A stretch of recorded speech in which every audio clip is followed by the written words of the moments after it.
Assalamualaikum warahmatullahi wabarakatuh. Kami dari kelompok 1 kelas 10 MIPA 2 akan mempresentasikan hasil kerja kelompok kami, yaitu dalam pelajaran sosiologi. Materi yang kami akan kita bawa adalah akomodasi. Sebelum kita masuk ke materi, izinkan saya untuk memperkenalkan anggota dari kelompok kami. Yang pertama, ada saya sendiri, yaitu Adisa Hawarazani, absen pertama. Yang kedua adalah Akhtar Ahmad Ramadan, absen kedua. Dan ketiga, Andia Naila Alatas, absen ketiga. Dan keempat adalah Andi Raihan Gading, yaitu absen keempat. Ini kita akan membahas koersi, yaitu dari pengertiannya, ciri, bentuk, tahapan, dan contohnya. Yang pertama adalah pengertian koersi. Koersi itu apa sih? Koersi itu adalah bentuk akomodasi yang prosesnya dilaksanakan dengan menggunakan paksaan atau tekanan oleh salah satu pihak kepada pihak lainnya, baik paksaan fisik maupun non-fisik, seperti ancaman. Nah, pengertian koersi itu ada juga menurut para ahli. Yang pertama adalah dari Kamus Bahasa Indonesia. Kalau koersi itu adalah proses akomodasi yang menggunakan tekanan kepada salah satu pihak sehingga ada salah satu pihak yang lemah atas bentuk tindakan sosial yang telah dilakukan salah satu pihak. Dan yang kedua itu dari Rahmawati dan Kusmantoro. Versi adalah cara yang digunakan untuk memasak pihak yang bersengketa untuk mengadakan perdamaian. Paksaan dapat berupa fisik maupun psikologi. Hal tersebut apabila dilakukan diharapkan dapat menyelesaikan permasalahan dengan cepat. Ciri-ciri koersi. Berikut merupakan beberapa ciri akomodasi jenis koersi antara lain adalah 1. Terdapat permasalahan. Untuk melakukan kegiatan akomodasi, syarat utamanya ialah permasalahan yang akan dihadapi. 2. Melibatkan dua belah pihak. Ketika terjadinya konflik, pasti ada pihak yang berdebat. Dua pihak ini merupakan pokok masalah yang terjadi. Setiap melakukan akomodasi dengan cara koersi pasti melibatkan pihak tersebut. 3. Terdapat pihak yang tertindas. Penyelesaian masalah dengan cara ini pasti akan ada salah satu pihak yang merasa dirugikan. 4. Menggunakan cara kekerasan. Alternatif penyelesaian masalah yang menggunakan cara yang dinilai kurang baik. 5. Menggunakan kekuatan fisik. Pihak yang ingin menangkan perdebatan menggunakan kekuatan fisik. Bentuk-bentuk koersi. 1. Koersi fisik. Salah satu bentuk penyelesaian dengan menggunakan tindakan yang merugikan orang lain untuk memenangkan sebuah permasalahan. Hal-hal tersebut tentu bukan solusi yang baik untuk sebuah permasalahan. Banyak tindakan koersi fisik, salah satunya ialah hukuman mati, menerima jajahan dari negara lain, dan lain-lainnya. 2. Koersi non-fisik. Ancaman yang diberikan dengan cara menggunakan verbal dan tulisan. Ancaman tersebut biasanya memiliki kekuatan tersendiri. Ketika menggunakan tulisan harus dipatuhi dan tidak bisa ditolak. Misalnya undang-undang. Apabila tindakan yang berbentuk verbal dapat kita ibaratkan ancaman yang secara intens diberikan kepada seseorang. Tahapan koersi. 1. Munculnya permasalahan. Ini merupakan tahap awal apabila ingin dilakukan sebuah akomodasi. Dapat dikatakan hal ini penyebab adanya akomodasi. 2. Pemilihan alternatif penyelesaian masalah. Pemilihan jenis akomodasi yang digunakan merupakan hal sangat penting yang berkaitan dengan permasalahan yang akan diselesaikan. Ketika sudah memilih dengan cara yang tepat, baru melanjutkan pada tahap selanjutnya. 3. Mempertemukan dua belah pihak. Penyelesaian masalah yang telah terjadi.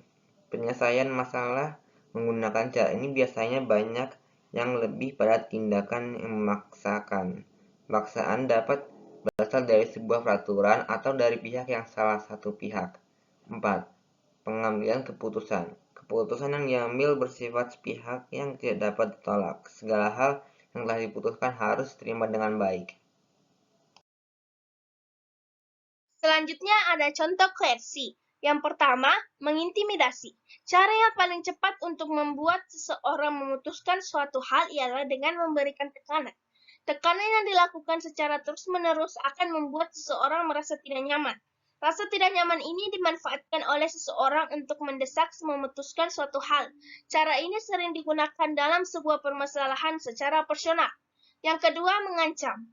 Cara tersebut berupa ancaman yang ditunjukkan kepada pihak yang terkait. Ancaman yang dilakukan dapat dengan cara berbagai hal, bahkan melibatkan pihak luar. Ancaman bisa berkaitan dengan pekerjaan, keluarga, lingkungan, keamanan, kenyamanan, dan lain-lain. Atas ancaman yang telah diberikan, diharapkan dapat mencapai kesepakatan yang telah dibuat. Semakin mengerikan ancaman yang dibuat, maka diharapkan dapat segera menyelesaikan permasalahan. Yang ketiga, penjajahan di masa perjuangan. Penjajah melakukan kegiatan yang semena-mena kepada negara yang dijajah. Mereka akan melakukan segala hal yang menguntungkan tanpa memperhatikan keadaan negara yang dijajah. Banyak contoh akomodasi dengan cara koersi di masa penjajahan. Kompromi dibagi menjadi 3, yaitu pengertian kompromi, manfaat, dan contohnya. Pengertian kompromi dan menurut para ahli. Menurut Venus Mercury, kompromi adalah bentuk penyelesaian masalah sosial melalui akomodasi yang bermaksud untuk mendapatkan kesepakatan atas perselisihan yang dilakukan. Adanya kompromi ini diharapkan dapat mengurangi jumlah tuntutan antara dua pihak. Kompromi sebagai salah satu bentuk dari akomodasi selalu berusaha untuk melahirkan kesepakatan untuk menguntungkan semua pihak yang sedang berada dalam konflik. Contoh kompromi yang pertama, kesepakatan yang dilakukan oleh pekerja dan majikan. Sebelum melakukan pekerjaan, maka seorang pekerja akan menanyakan berapa upah yang akan diterima setelah melakukan pekerjaan tersebut. Memberi kejelasan sistem kerja borong atau harian yang akan disesuaikan dengan kemampuan para pekerja. Ketika upah yang diberikan cocok, maka pekerja akan melakukan pekerjaan tersebut dengan baik. Yang kedua, tawar-menawar yang terjadi di pasar. Ketika seorang penjual telah menetapkan dengan harga tertentu, namun seorang pembeli menginginkan harga yang lebih murah, sehingga kedua pihak melakukan kompromi. Hal tersebut dilakukan untuk menentukan kesepakatan yang disetujui dua belah pihak. Ketika sudah dapat diambil kesepakatan, maka kompromi tersebut dianggap berhasil. Manfaat kompromi. Yang pertama, menyelesaikan permasalahan dengan tanpa adanya pertikaian yang menyebabkan korban jiwa. Yang kedua, mencegah terjadinya pertentangan yang berkelanjutan antara kelompok sosial di masyarakat. Yang ketiga, mempersatukan konflik yang pernah terjadi dengan dasar kekeluargaan. Yang keempat, dianggap mampu menuntaskan permasalahan dengan solusi yang tidak lagi merugikan bagi kedua belah pihak yang terjadi pertikaian. Yang ketiga adalah arbitrase. Kita akan membahas pengertian, tujuan, jenis, manfaat, dan contohnya dari arbitrase.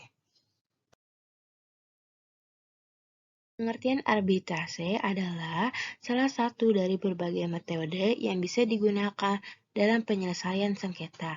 Dengan arbitrase nantinya akan memberikan alternatif untuk mengajukan gugatan dan pergi ke pengadilan. Arbitrase pada dasarnya dirancang untuk menjadi opsi yang bisa dipilih untuk menangani masalah hukum. Untuk bisa melakukan arbitrase, diperlukan kesepakatan antara kedua pihak yang bersengketa. Arbitrase hanya terjadi ketika dua pihak menyetujuinya, baik sebelum atau setelah sengketa hukum muncul. Untuk alasan ini, perjanjian secara tertulis harus dilakukan oleh kedua pihak sebelum arbitrase. Tujuan arbitrase memberikan kemudahan pada pihak dalam proses penyelesaian sengketa baik dalam hal biaya maupun waktu.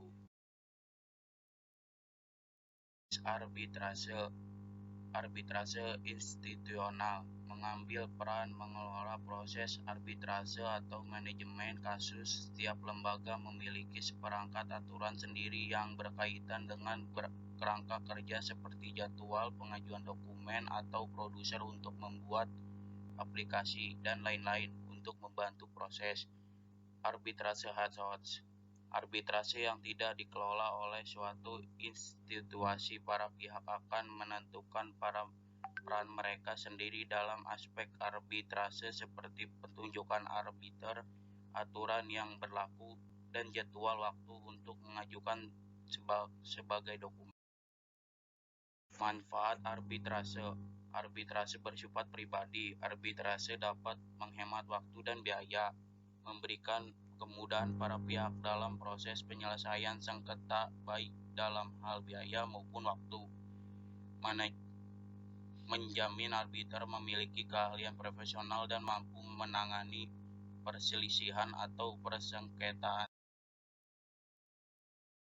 Terima kasih atas perhatiannya.